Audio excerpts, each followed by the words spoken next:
Hello people! Super late upload na to dahil Miyerkules pa to ng lunch. Nung Miyerkules, sabi ni amo kong lalaki, sabi niya hindi ako uuwi dito for lunch. So ikaw na bahala sa lunch ng mga bata. So nag-decide ako ng pasta na lang. Meron pang natirang cabbage roll or malpoof kung ayaw ng aming dalagang alaga nito. Kasi usually pag pasta na may white sauce, ayaw niya. So in case, isi-serve ko rin yun. Para maiba naman, nag-grilled ako ng chicken breast para may pang-top tayo sa pasta.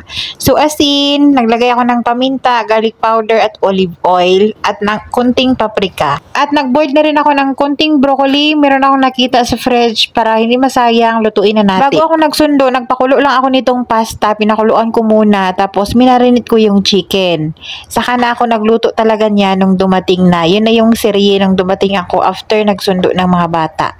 So ina pa, nagpainit lang ako ng olive oil, butter, tapos nagisa na tayo ng maraming bawang. At nagbago yung isip ko dyan, instead of white pasta, nag-add na lang ako ng tomato paste para magiging pink sauce pasta siya. Kasi iniisip ko talaga yung dalaga na may alaga, pagka white lang talaga yan, talagang hindi niya yan. Magka-opposite sila nitong pangalawa naming alaga. Itong pangalawa naming alaga, gustong-gusto niya yung mga white pasta. Ginisa ko lang mabuti yung tomato paste para hindi masyadong maasim. Saka ako naglagay ng cooking cream.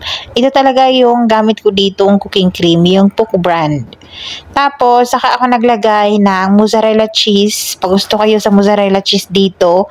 Tapos, pwede kayong mag-add ng parmesan cheese. Pwede naman parmesan cheese lang. Wala ng mozzarella cheese. Naglagay ako dyan ng basil leaves na dry. Nag-add ako ng paminta at konting asin. Konting asin kasi nag-add tayo ng cheese.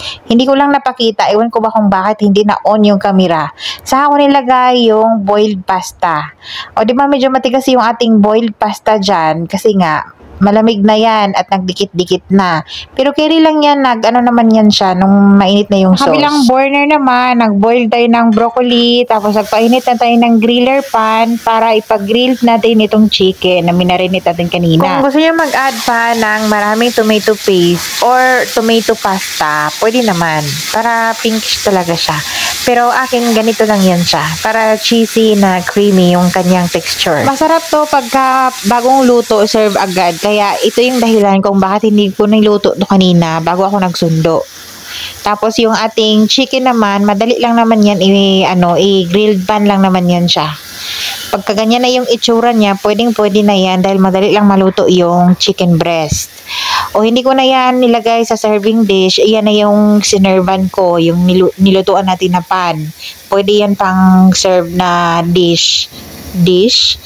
Tapos, yung ating chicken naman na grilled natin sa pan, hiniwa ko lang yan ng pa-strips, ganon. Tapos, ilagay ko sa top. Then, serve the broccoli aside. Masarap talaga yan at healthy pa yung broccoli pagka ganyan lang yung luto. So, hindi na ako na-flex ng pagkain dyan nung kinain ko dahil sabay akong kumain ng mga bata.